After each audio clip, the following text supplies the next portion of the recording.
can't forget. I was in Schiphol in Amsterdam. And I think I was transiting. I don't know where I was going to. I flew from London to Schiphol, Amsterdam. And they said, if you have an EU passport, they call it, okay, no, it's not Schengen. An EU passport, move to this side. And I saw that the people that have EU passports, they were just moving, they were walking. But they said every other passport, which is basically Africans, stay in one side. So this other queue, they were going. But our queue, they would delay us. They were asking nonsense questions.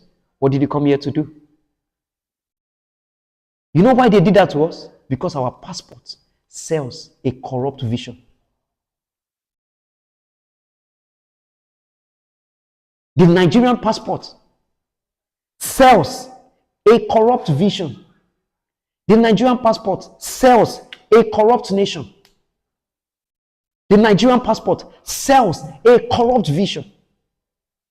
So when there is no vision, the people perish. And you see, that is why we are challenging you. Make up your mind. I'll be the Nigerian that looks like the vision of our future. So when you leave this country, don't pray to stay in another man's country. When you leave this country, tell yourself, I'm an ambassador of Nigeria. Anywhere I go, they will say, this is the best Nigerian the world has ever seen. So listen to me, every one of you that will go and study outside, let me tell you the truth. Don't come back home unless you are the best in your department, your college, your course. That's how you show people that the Nigerian vision is that we are the best in whatever we do. That's what Daniel did. So when you see us sharing with you that in 7 decades Nigeria will be built, we are telling you, go to the world. Jesus Christ said, go into the world and make disciples. Go into nations and let them know that Nigeria has a vision. I will never deny 3 things. 1, that I'm a servant of God. 2, that I'm a Nigerian. And 3, that I'm called to raise God. Those 3 things I will never deny. So any airport you see me in the world, to my right hand, my passport, which allows me to pass immigration.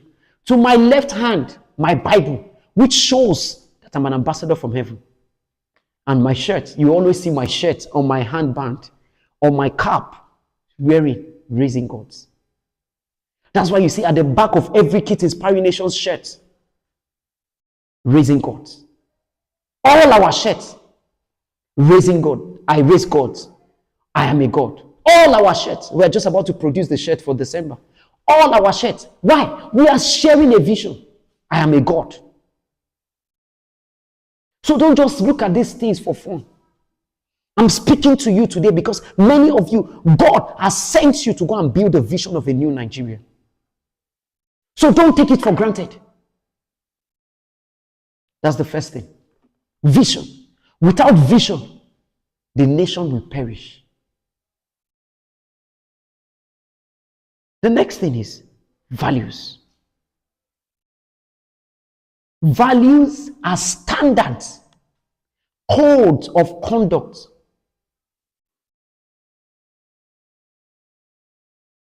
The compass that leads us to the direction of our vision. Your value are the things you do, the way you live, to get to where you want to go. We have said in 7 decades Nigeria will be built. So one of the values we must have is hard work. One of the values we must have is discipline. That's why it doesn't matter what happens in the earth. The Kit Inspiring Nations Devotional will start 59 minutes after the hour. We don't start at 8. Why? On time. Like we say at the Kit Inspiring Nation, don't come on time. Come with what? Before time. We are sharing with you a value. You know why? Nigerians are known to always come late.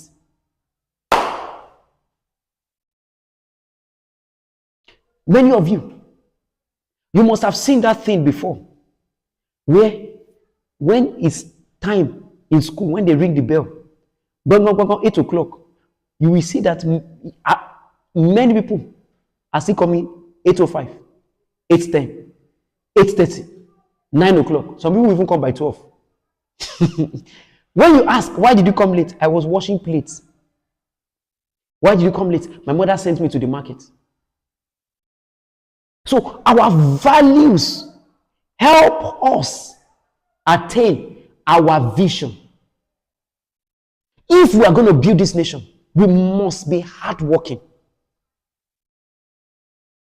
If we are going to build this nation, we must be disciplined. What's discipline? Discipline is doing what you need to do when you need to do it, no matter the reason why you should not do it. That's a value we have. So you can't be at the Kids Inspiring Nation and not be disciplined. You can't be at the Kids Inspiring Nation and you are watching wrong things. Why? The moment you do that, you will not help us make our vision to raise you as a God. So values are the things you live by in order to attain your vision. Values signify a moral compass, a code of conduct, a way to behave. Proverbs chapter 14 and verse 34. Proverbs chapter 13 and verse 14 and verse 34. And then Genesis chapter 11 verse 6. Let's read those two scriptures briefly. So values are the standards that we must adopt to attain the destination that God has finished for us. God's standard should be our value system. Who is in Proverbs 14:34 or Genesis 11 verse 6? Read for us. Righteousness exalts a nation, but sin is a reproach to any people. So one value that God expects us to live by is to be a righteous nation. Genesis chapter 11 verse 6. Is to be a righteous nation. One value that God expects us to live by is to be a righteous nation. Who is in Genesis chapter 11? Genesis chapter 11 and verse 6. Read for us. Look at what the Bible says there. And the Lord said, behold, the people is one, and they have all one language. Look at that. They are one, and they have one language. So you cannot be a Nigerian and be telling yourself, I'm first a Yoruba person. You are causing division. No, I'm first Igbo. You are causing division. You cannot say I'm first Hausa. You are causing division. One of the things that has made it difficult to have good leaders is something they call zoning. Let me tell you what it means. Some of us don't know it. So every 4 to 8 years, the person that will be president of Nigeria is chosen from different zones. So it can be the north today, this 4-year period. Then the next 4-year period, they will say they want the south. Then the next 4-year period, they will say they want the southwest. So that means if in 2027, the best candidate for Nigeria is a northerner. However, if it has not been zoned to the north, that best candidate will not enter in 2027. That is one thing that is causing division. Go and check the Bible. I looked at the Bible and I discovered that when God chooses people, He doesn't choose them from their tribe. He chooses them from their heart. Keep your note. When God chooses people, He doesn't choose them because of their tribe. He chooses them because of their heart. So when He said, Moses, lead the people, Moses was Levite.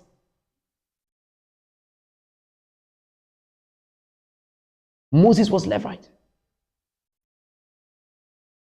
Then later, we hear of Saul. Saul was a Benjamite. Then we heard of David. David was from Judah. So why should he be an Hausa man alone that can be in power in 2027? Or why should he be a Yoruba man? It's not about the tribe, it's about the heart. If we have the value in politics and in business, they call it meritocracy. That's a value system which you have. Meritocracy. It means whoever it is that is most fit for the position should be given the position. Whoever it is that is most fit for the position should be given the position. So it shouldn't be, oh no, we don't want Christians. We don't want Muslims. We want people with a good heart. That is one value we should have. Who is a man with the best heart for a new nation? Give him the position. But the people that have been given leadership previously have caused confusion. And that confusion is they created division among us. No, this time is Hausa. Everybody in Fulani, Hausa, don't vote this Yoruba man or don't vote this Igbo man. Let me tell you something. Those of you that are Igbos, you know one thing you don't know. You know, silently, most people have said that there will not be an Igbo president. In case you don't know. In 2023, we had one Igbo man. I love that man. He had a heart for Nigeria. When he was governor of his state, he was a real governor. He didn't give himself any land.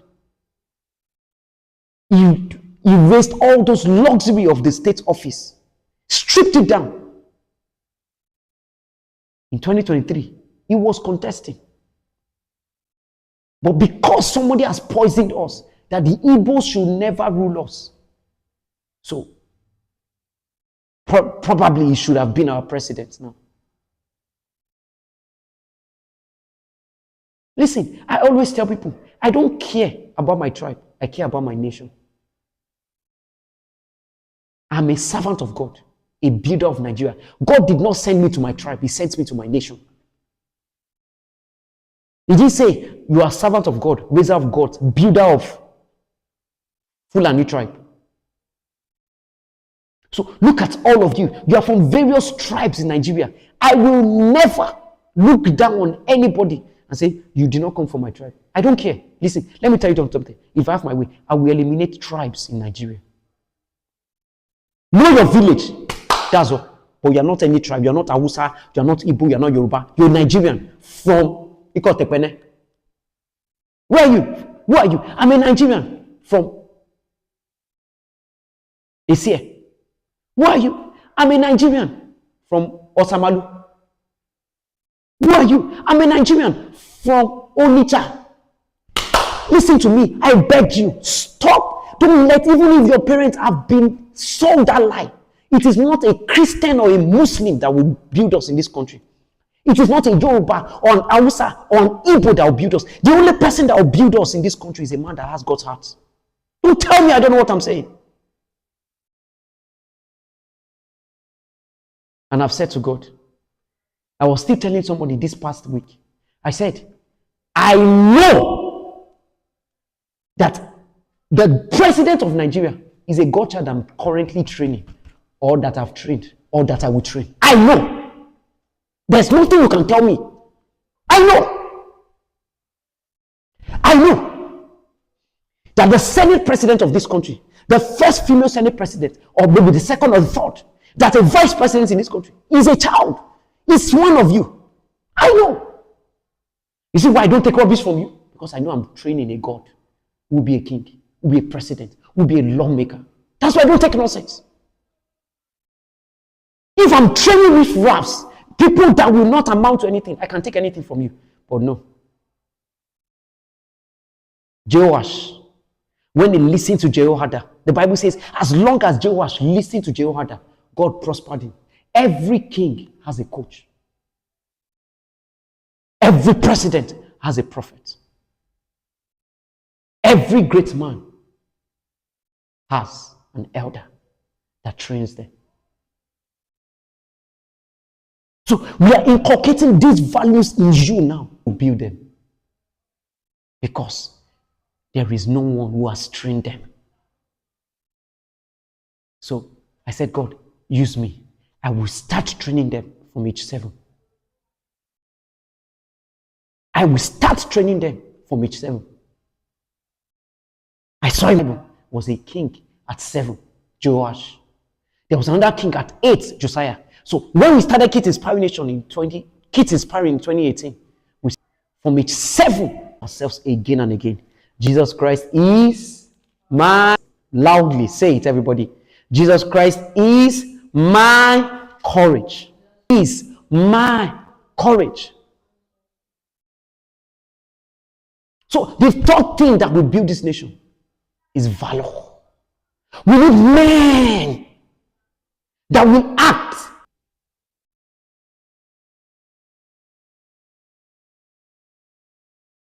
Everywhere, listen to me. A man that has the courage of his conviction will stand anywhere he's found. Joshua chapter 1 verse 7. Joshua chapter 1 and verse 7. Chapter 1 verse 7. Joshua chapter 1 verse 9. It is repeated the same thing. What does it say? Joshua chapter 1 verse 7. Only be thou strong and of a good courage. Verse 6. Read verse 6. Be strong and of a good courage. Then read verse 9. Have I not commanded you? Be strong and of a good courage. Listen. If after you've heard these things, Nigeria will perish. That's the third part we need to have. That's why you see me wearing this shirt again and again. In 7 decades. That's why you see me wearing this handbag again and again. That's why you see me wearing this head cap again. We just bought dozens of new caps that we're printing. We just ordered new shirts. Then we carry the same vision.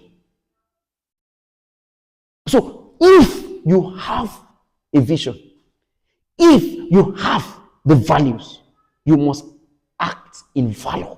To act to acquire. He had to. You have to stand up. Don't let anybody discourage you. In case you say, I am just in primary school. King Joash was in primary school when he was king. In case you say, oh, I'm just going to finish secondary school. Listen, there was a king, I think is it Amaziah or Uzziah, who was a king in secondary school. I think it was fire. Entering the university. Shut up.